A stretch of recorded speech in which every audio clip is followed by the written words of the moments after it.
Hello team and welcome to another ATP Geopolitics video with myself, Jonathan MS Pitts, as Ukraine War Update Extra video, giving you extra tidbits and nuggets to get your teeth into to give you a greater understanding of the war in Ukraine. Where should we go to first? Well, let's start with Medvedev. Russia's Medvedev says standoff with the West to last decades. Ukraine conflict permanent.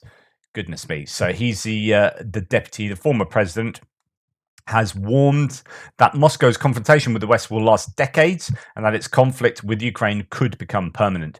Medvedev, once seen in the West as a liberal modernizer, has emerged as one of Russia's most outspoken hawks since Moscow has launched what it calls a special military operation in Ukraine last year. So Medvedev, potentially this kind of big hope, I guess, for Russia, and the worm has turned since the war has started, particularly.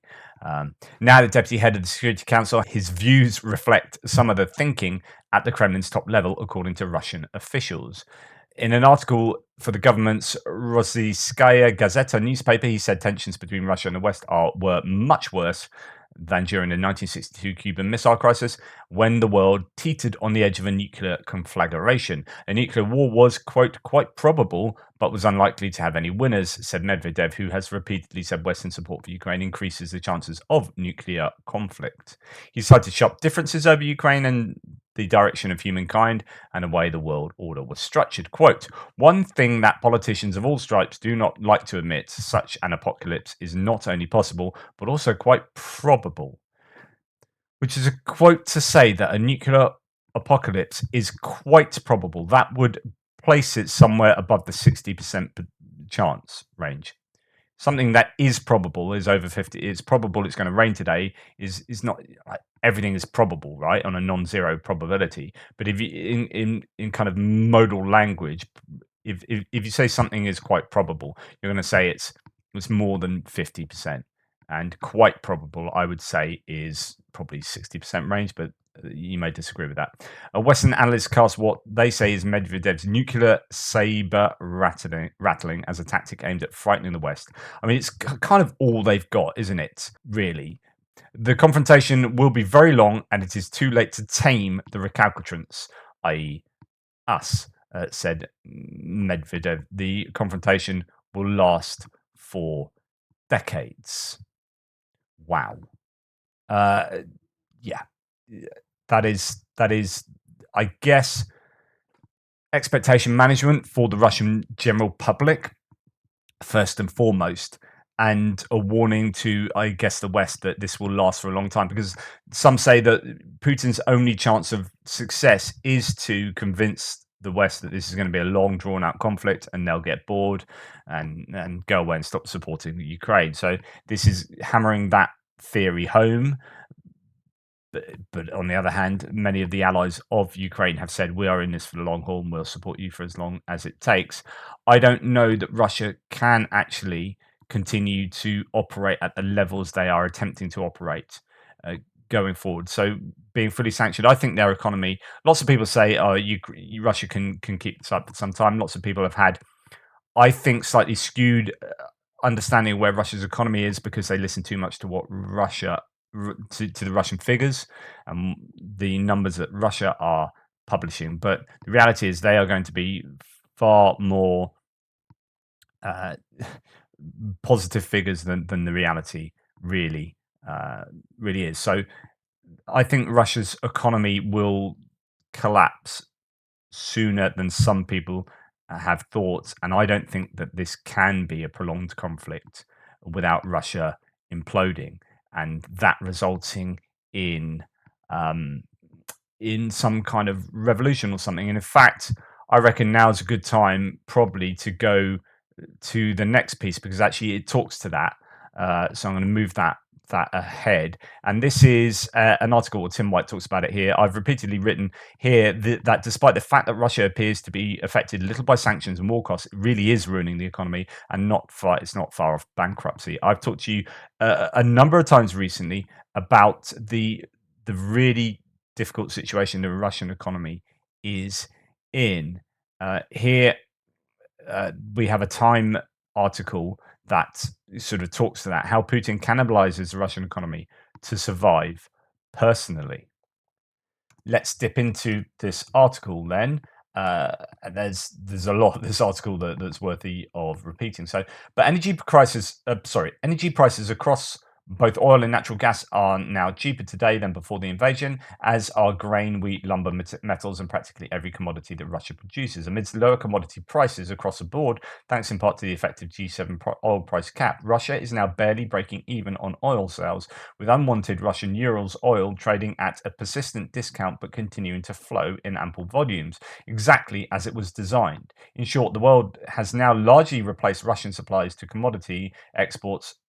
So commodity exports are no boon to a desperate Russia right now. Okay, what that means is that what the price cap was intending to do was to keep supply going. The worst thing to have done would be to stop Russia producing oil and gas, so that suddenly the world would not have that massive supply from the Russian reserves, which would then mean supply and demand, as there was much smaller supply in total. You're relying on the world supply minus Russia's contribution, the price would soar. Things cost a lot if they're rarer. They cost more if they're rarer. So supply and demand, you know that.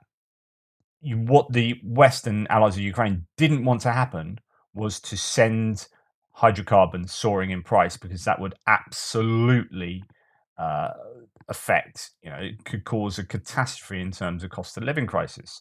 There was already a cost of living crisis going on, and it would have exacerbated that to the tune of like lots. So you want to keep the hydrocarbons flowing, but you want Russia to make as little of them as possible.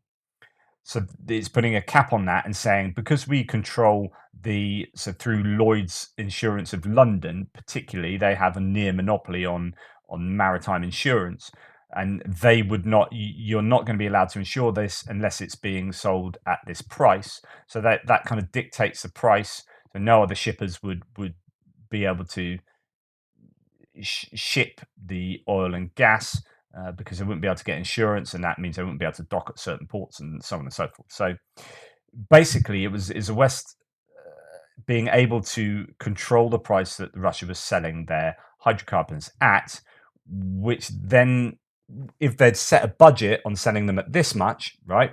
And so our entire next year's budget is we're going to get this much income, and then the West says, okay, you can still sell that, but you're only going to make this much. Suddenly, everything they budget for, it can't work like that. So, your economy starts collapsing, essentially. So they're not getting in the income. It's not just the oil and gas as those commodities, but also the refined products that come from those commodities as well. There's price caps on some of them, so kerosene and stuff like that. So this is actually, some people are quite dubious about whether it have an effect, but it seems like the G7 oil price cap has worked well and has really restricted Russia's income. The article continues, it is often overlooked that Putin is funding his invasion of Ukraine not only through marginal commodity exports or trickles of sanctions evasion, but through the cannibalization of Russia's productive economy. As an extractive authoritarian dictator with state control over 70% of the economy, Putin will never really run out of money, since he can always pull the authoritarian equivalent of finding money under the couch, or pull a schoolhouse bully act and shake down kids, i.e. oligarchs, for their lunch money at recess time. Putin has levied draconian windfall taxes on basically anything that moves. Many thought last year's record $1.25 trillion ruble windfall tax on Gazprom and certain other Russian state-owned businesses was a one-time occurrence, but Putin has only doubled down and ordered more windfall taxes in the months since, raising trillions of rubles from more companies and oligarchs alike. Likewise, first Putin resorted to levying onerous taxes on both companies and people leaving Russia after the invasion, before he dropped all pretense and just started indiscriminately seizing money and property instead. There's going to be this prolonged period of him trying to get money from everywhere he can within the Russian economy until that runs up. I think they've gone through half of their reserves already, which is a substantial issue for Russia going forward. Similarly, Putin has abandoned all pretense of responsible fiscal policy, running record budget deficits, printing record amounts of money out of thin air, forcing Russian banks and individuals to buy near worthless Russian debt, and drawing down Russians Russia's hundreds of billions in sovereign wealth funds, mortgaging away Russia's future. So that's what it's talking about. Their reserves have been eaten away. No wonder disenchanted elites such as oligarch Oleg Deripaska are reduced to complaining to the press, while across Russia, labour strikes are taking place with increasing frequency in a throwback to 1917 amidst already disastrous labour shortages. Now, remember, you've got people who have escaped mobilization by running abroad, maybe a million, maybe more than a million people, particularly men. Then you've had people being sent to the front line, and you've had people dying or people getting injured. And all of those, you know, all of those variables, those components of the labor workforce being unable to work in key industries means that you've got a massive labor shortage.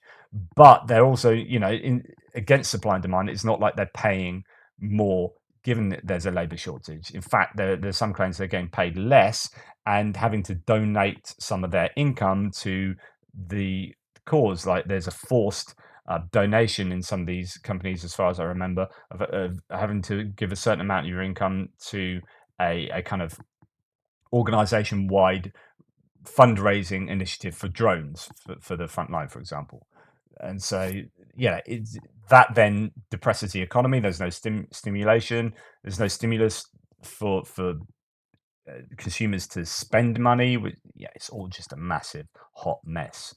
Amidst such undisguised plundering of the Russian economy, stripping it down for war toys, it is perhaps no surprise that Prigozhin's failed putsch this past weekend revealed no lost love for Putin domestically from the Russian populace and elites. After all, not only did military leaders and civilians alike passively wave columns of Wagnerites through checkpoint after checkpoint on the road from Rostov to Moscow without a shred of resistance, even Putin's own regional governors were lethargic in their response. And even now, a whopping 21 of them have yet to express any support for Putin.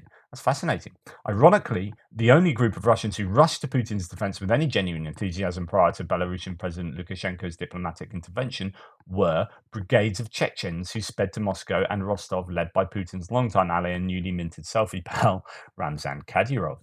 There is a historical pattern here. One of the two major Russian revolutions over the past century, both were undergirded by debilitating economic woes caused partially by military overreach and struggles on the battlefield. After all, wars are never cheap. Economic analysts estimate that sustaining its military efforts costs Russia at least $1 billion a day, and it surely didn't help that Putin sunk billions in not only the Wagner Group but also Prigozhin's other companies. It goes on to talk about historical reflection there, or echoing of past revolutions and whatnot. So, yeah, huge popular discontent driven by economic woes is probably something that is on the horizon for Russia. And I think Putin is not only looking at losing on the battlefield eventually, being attrited to a point of being unable to operate effectively. The Russian economy is being attrited to the point of not being able to operate effectively. And I think that the next 2-3 months is going to be so interesting to see how Russia copes with the battlefield situation and how it copes with the economic situation. In the battlefield situation, of course, they really have to do a mass mobilization. The only thing that Russia can really throw at the problem, as I've been saying for months and months and months and months, are bodies, boots on the ground. They can throw more human beings. That will take a mass general mobilization, and that, of course, will be met with huge resistance from the population and possibly even some of the political figures. I don't know, the establishment. So that's why he hasn't done it. Otherwise, he would have done that. That's why he hasn't done that, surely. And but that's his only option going forward. And if he decides to do that, then the economy is just like double screwed. Who would want to be Putin now? I mean, who would be him ever, right? Unless you fancy being the richest man in the world, but also one of the worst humans on earth. But there you go. I'll leave that decision for you to make. Right, let's go and look at a little bit of overt propaganda here. This is fascinating stuff. I meant to share this with you a few days back, but I'm really behind on some of my extra stuff. This is the difference found between the Russians and the Ukrainians. This is your trench propaganda. So these are booklets that have been found in Russian trenches, and the difference between the Russians and the Ukrainians. Here, the Ukrainians are the ones throwing uh, you know, stuff at Russian soldiers, and it appears civilians here. Uh, uh, yeah, it's all the Ukrainian fault there. While the Ukrainians are the ones clearly who are torturing POWs, and the Russians here are looking after POWs. Of course, the reality is completely the opposite, as we have seen by countless accounts. We've seen civilian torture chambers and POW torture chambers, and there are just huge numbers of first-hand accounts of being tortured by the Russians, and yet here we have the projection taking place in this booklet. Um, what else do we have? Well, look, the Russians allowing their children to play on swings. Actually, we already know that they're giving children bayonets to practice with in like church-run military Beavers Club or whatever. It's just ridiculous. Um, and here, apparently, the Ukrainians are executing, I guess that's civilians. So here, the Russians are allowing civilians to play on swings. Here, the Ukrainians are executing them.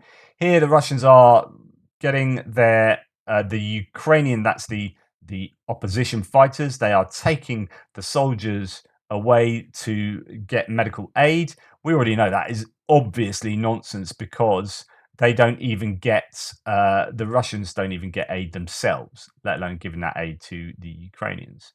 And here, the Ukrainian is seen as shooting the Russian soldier who's already injured. Look, his foot's come off. Just yeah, incredibly simplistic uh, propaganda. I always wonder with stuff like this whether the people that read it, the Russian soldiers that read it, actually believe it. I mean, they're the ones that aren't getting medical aid. They're the ones that are doing videos about how they don't have ammunition, how they're not being treated well, how they're being sent to their deaths, and then they get given this. Do you treat this with derision yourself as a Russian?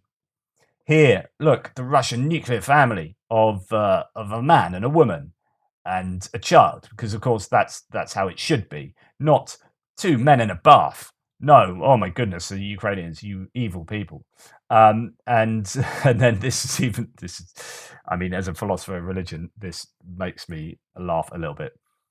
Here we have the Russian Orthodox Church overseeing some kind of baptism of a Russian soldier in a crucifix, and again in a bath. I mean, all sorts of things go on in Ukrainian baths. Evidently, we've got, I guess, Hitler and Satan, or what is it? What's his name? I think it's Baphomet, the horned kind of deity, originally Knights Templar, I think, had something to do with that. But anyway, it got incorporated into, as I'm looking at there, uh, subsequently became incorporated into various occult and Western esoteric traditions. So here we have the Ukrainian soldiers, getting into a bath. If they're not getting into a bath with another man, then it's getting into a bath with Hitler and the demon, or some kind of incarnation of Satan or whatever. So yeah, and then the next page we have Russians praying over the poor dead, either fellow dead or opposition dead, and then the Ukrainian soldier urinating on the crosses in the graveyard. I mean, it's just ridiculous. And then the last picture here that's shown is a Russian soldier helping an old granny with her shopping. Oh, that's wonderful. And the Ukrainian, on the other hand, just shoots random civilians in the head. Because, of course, they do that to their own civilians in Ukraine, right?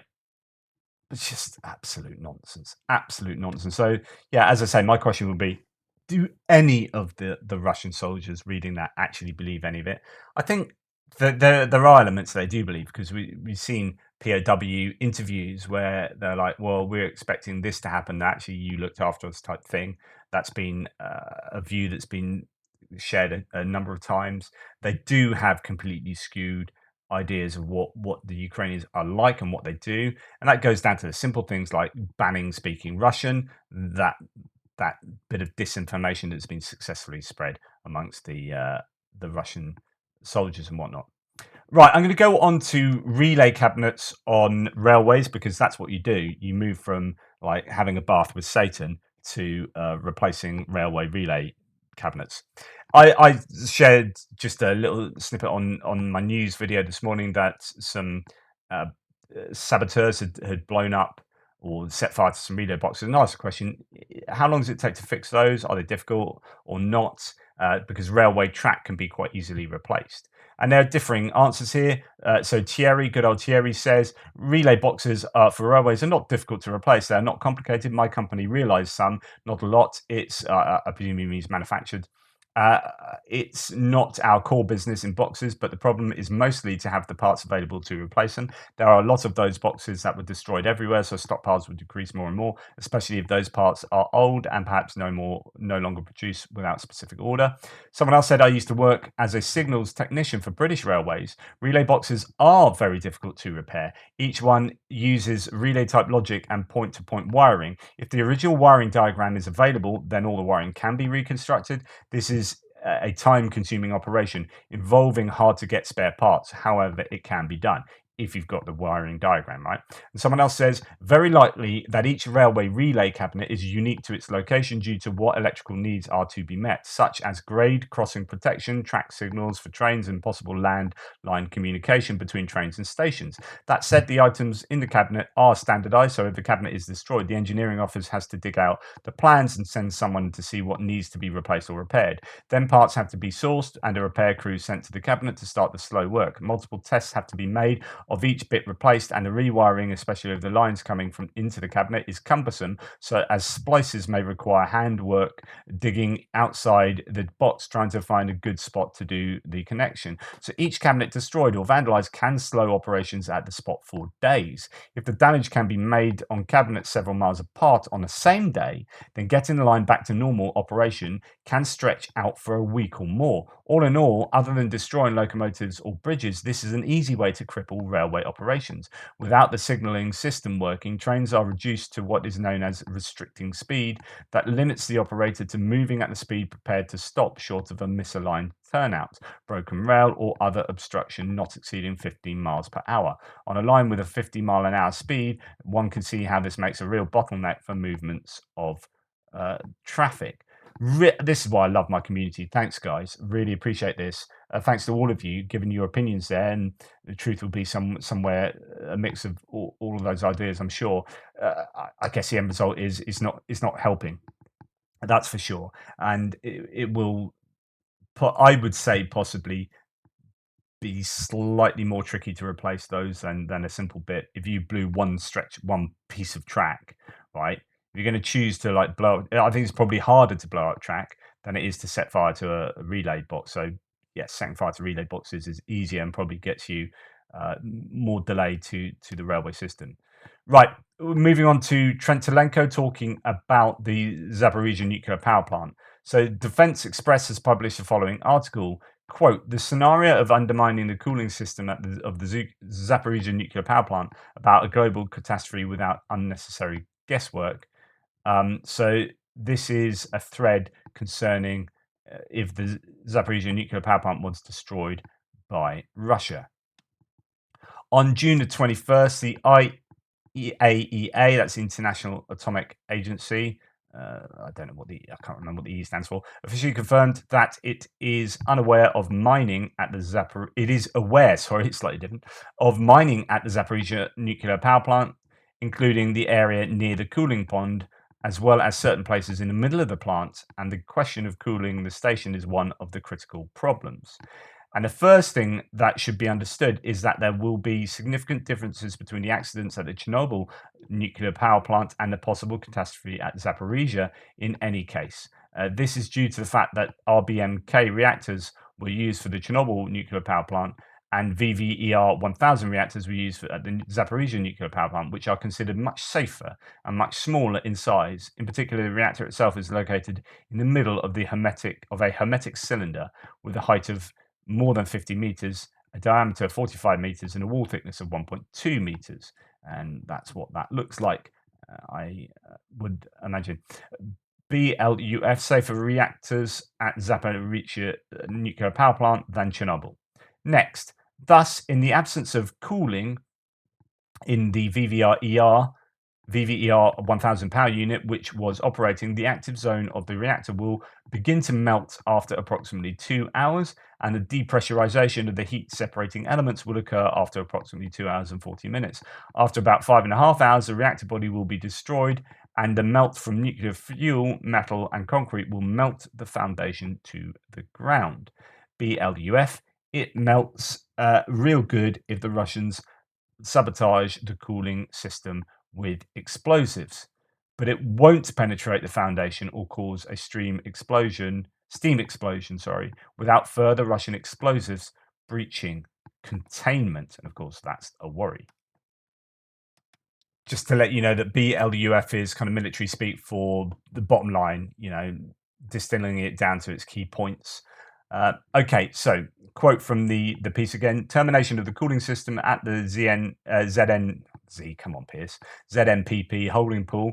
At the same time, in addition to cooling the reactor itself, water is also needed to cool the spent fuel storage pool. The scientific work of Ukrainian nuclear scientists, analysis of a severe accident in the spent fuel storage pool of the VVR 1000 power unit using the Melcore 1.8.5 calculation code, which was published in 2012, is also devoted to this scenario. Note that the holding pool is located next to the reactor in a common hermetic space. The process no longer depends much on whether the power units are in cold shutdown or not.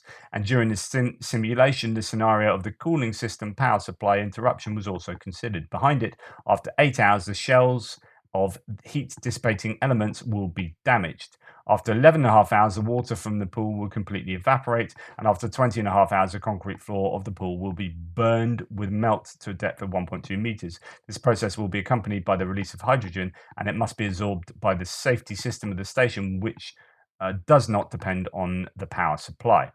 Again, the BLUF to that is just under 2 days after Russia blows a hole in the Zaporizhia nuclear power plant retaining pond, the reactor will melt down from lack of cooling water.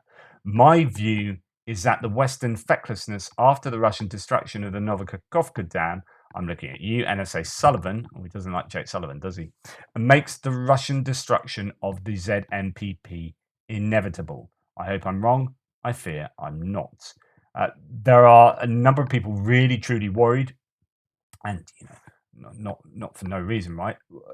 That Russia really are intending to blow the nuclear power plant there, and what might happen. But of course, if Russia do that, I'm fairly sure that will finally be one of these big red lines, and that will cause NATO to get involved.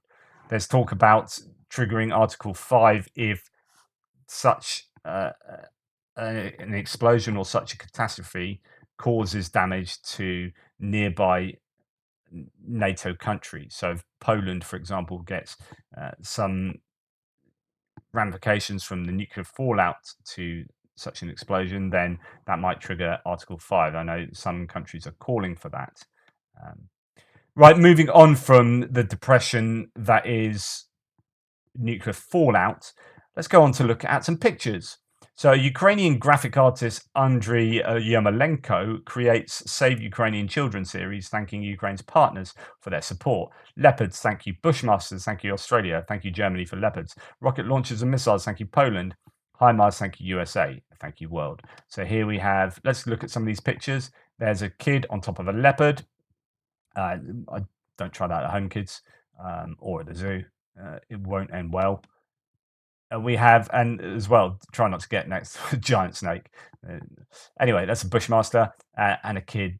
But what's significant about these pictures, sorry, is that the shadows below are the shadows of the vehicle. So the shadow of this leopard with a kid on top is the tank and its turret there, the actual leopard tank. And here we have the Australian bushmaster. Is it an MRAP, mine resistant ambush protection vehicle? That is reflected, or that's a shadow there. Here we don't necessarily have a shadow, but we've got the shield of the air defense systems basically protecting the child. This statue here, I don't know who that's supposed to be representing. Is it It's not. Yeah, there'll be obviously some Greek, like Mars, perhaps. I know there are Mars rocket launchers, but not air defense. But anyway, and Germany provided them. You get the idea. And here we've got a kind of we've got Mars actually. So there you go. Yeah, there's your Mars multiple launch rocket system, and you've got a kid dressed up like the Greek god Mars there. There is one more that I've come across, which is this one, and here we have a kid flying a paper airplane, and that the shadow there is the paper airplane being turned into an F-16. One assumes. So yeah, just some nice effective artwork there. I thought I'd share with you. Right, we're going to move on as we come towards the end. Not too many different topics today. I'm going to show you this. I was going to show you this yesterday, but I did the live with Professor Gerdes. But love it, pizza and coffee. So whilst the enemy are suffering supply problems and eating out-of-date rations, the Ukrainians are having pizza delivered to their trenches. And again, have a look at that, the propaganda booklet that those trenches had. Now, I don't know if this is in any way realistic, whether this actually does happen or whether this is a bit of useful PR. So, bear that in mind, of course. But here we have...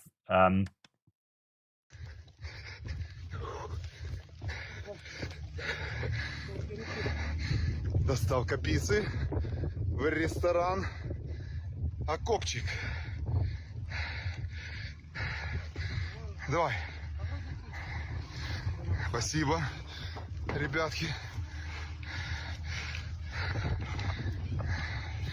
Вот. Пожалуйста. Опа.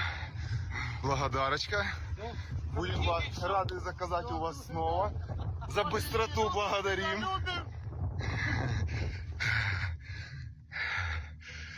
А вот он наш ресторанчик.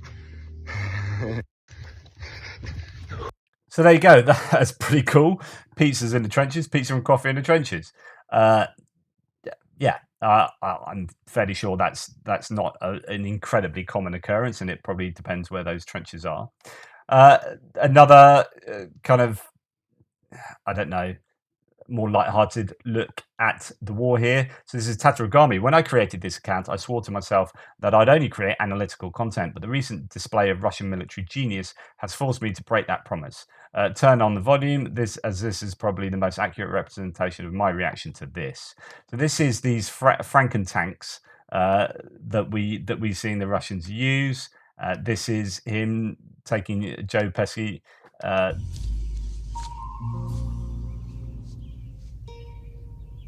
What the fuck is this piece of shit?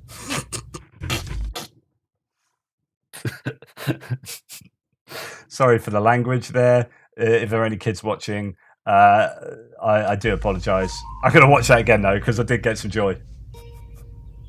What the fuck is this piece of shit? Do you know what? I need a laugh. That was good. Thanks for that. Do you know that's the first time I've heard that with the sound on? I've always been watching that on my phone with the sound off. That's good. I like it. Right. I don't know if you guys out of Britain have heard of Private Eye. There's a chap called Ian Hislop. He's a satirist. He used to do the spitting image puppetry and the voices.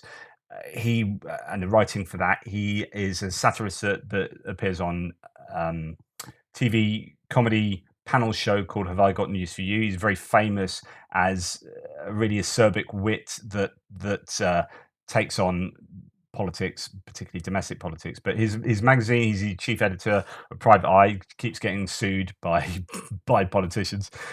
I love their front covers are quite famous, and they're kind of just nice tongue in cheek. Anyway, revolting Russians. So Ukraine war shock. Russian troops are advancing on the capital.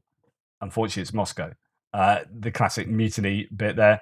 It's coup of the day, super the day. The feud here is terrible. Of course, very bad punning, but just nice little dig at the Russians there. We can't have a mad war criminal running the country, says both Putin and Prigozhin and Putin, respectively. I saw a window of opportunity, and soon you'll be falling out of it. So that I just like that they're running a full front cover, just taking the mickey out of of the Russians here, the Russian politicians and movers and shakers. Good old Private Eye. Just thought I'd give a shout out to Private Eye there. And they're my kids who ran the Muddy Run the other day for cancer research. Thank you for those who contributed to that. Really meant a lot. And you can clearly see that my twins, 12-year-olds, they are not identical. There you go. Anyway, that's me for today. I've got loads more, but it would have made this video like twice as long as it is, and no one wants that. So lots more to talk about later or tomorrow. In the meantime, take care. Speak to you soon.